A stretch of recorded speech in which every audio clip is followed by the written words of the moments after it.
There was a story in the Hull Daily Mail yesterday. What's changed at Hull College after £10 million debt announcement? And I picked up the odd whisper that, there may well be job cuts coming at the college in the future. And we got in touch with the college. We're going to talk to the union in a minute, but I want to read this from a statement from the college. I'll read the whole thing in a bit. But the bit that I've picked out, the FE Commissioner, Further Education Commissioner report confirmed current staffing of the group was unaffordable, leaving the group with no option other than to respond in order to establish a fit-for-purpose institution that serves the community. Let's talk to Julie Kelley from the union who serve staff at Hull College, the University and College Union. Julie, thanks for your time this morning. Morning to you. Morning, Burnsy. That statement would worry me, that part of that indeed. statement. It worries us too, yes. What's going on? What do you know? Well, we're obviously pleased that the college has been working hard to develop a recovery plan and that it's been engaging with the various different government departments about some additional funding to support the college, because clearly, the college did get itself into a big mess during last year and the years before, and staff have lost their jobs as a consequence of that. It's been well reported over time that the hundreds of jobs that have been lost from the college. It has been quiet for a while at the college, but obviously that's been because they've been developing this recovery plan and talking to the government departments about the additional funding. Staff, of course, have been keeping the college going, as you would expect, business as normal, providing a good service to the students that are coming through the door. We're hoping, that there'll be some stability in the future, and it's concerning that the principal has been talking about some kind of revolution at the college, and also not ruling out the possibility of cuts both to courses and also to staff. So, of course, we're very worried. We want to work with the college as much as what we can and avoid any compulsory redundancies. We realise the college is in a difficult position, but we believe, that the college represents a community asset to the businesses and the people of Hull. And, we don't want to see further damage being done to the college reputationally or in respect of course losses. This always comes down to money.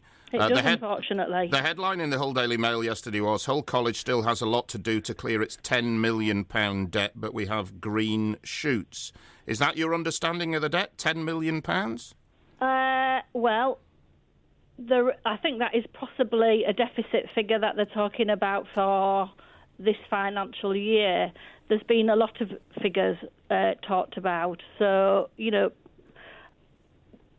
they're obviously asking for a large amount of money from central government, and it's very important that money is provided to the college because, clearly the city needs a local provider with a range of courses that, is going to service the city. It needs it desperately. When you say a large amount, how much are we talking about, Julie?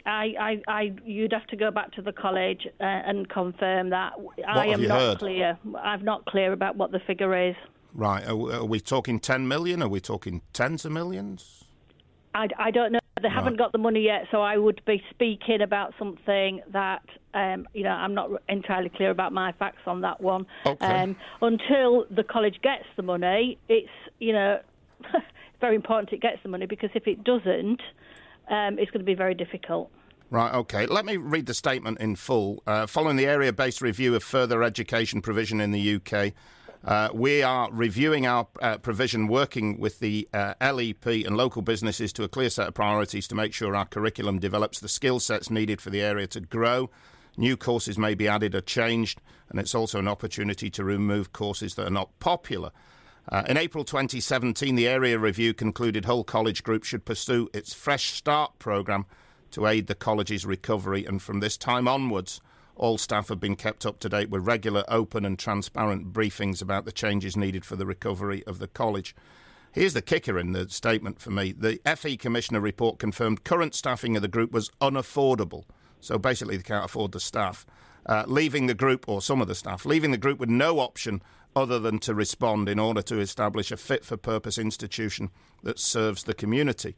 The mapping process is still ongoing, and we will continue to keep our employees informed.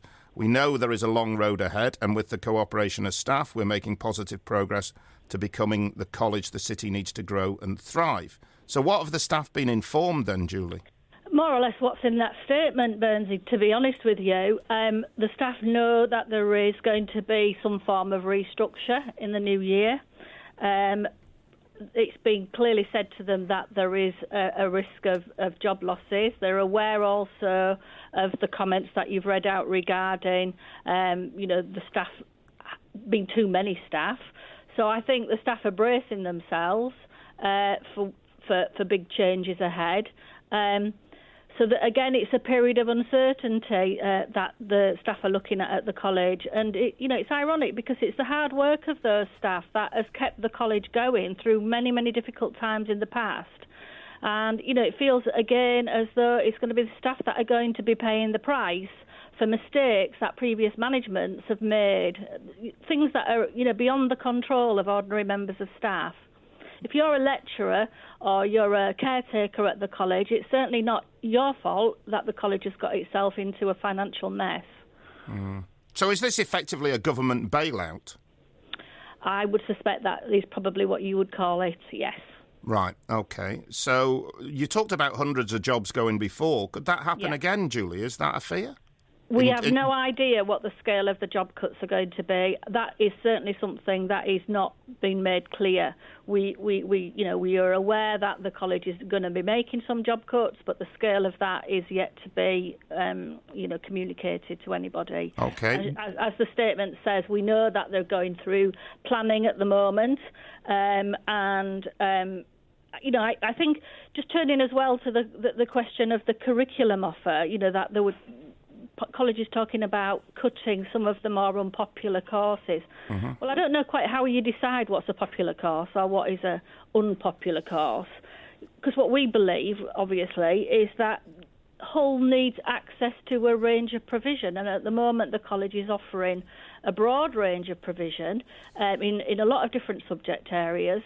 But, it would be really bad for the city if, say, for example, it was deemed next year that, say, for example, the college no longer needs to offer, let me just pick a random subject. Mm-hmm. It doesn't need to offer, say, for example, business studies or health and social care or catering. These are all things that are important to the city, and young people in the city need to be able to access a local college where they can do those subjects. It would result in a skills gap and an education gap within the city if courses are removed in a kind of arbitrary way. So that is really concerning. And I mean, the principal has talked about some kind of revolution. I'm not really keen on the term revolution. I'd like to think, that it was planned and it was very carefully thought through if there was going to be any cuts.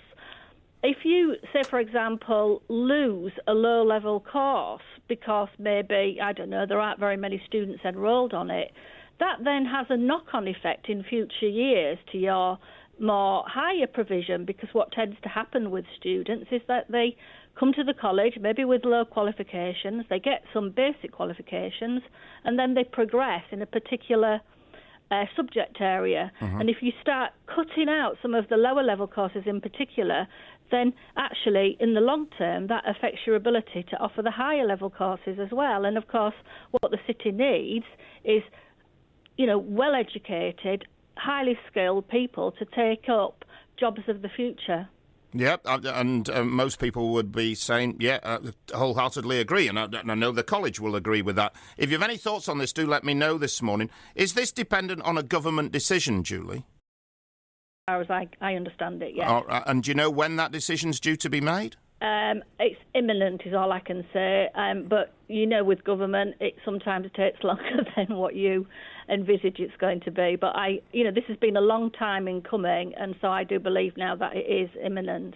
Okay, and have you been given any indication as to when the college might say, well, these are the jobs that might have to go? I'm anticipating that we will become more aware of what the college's plans are probably towards in January.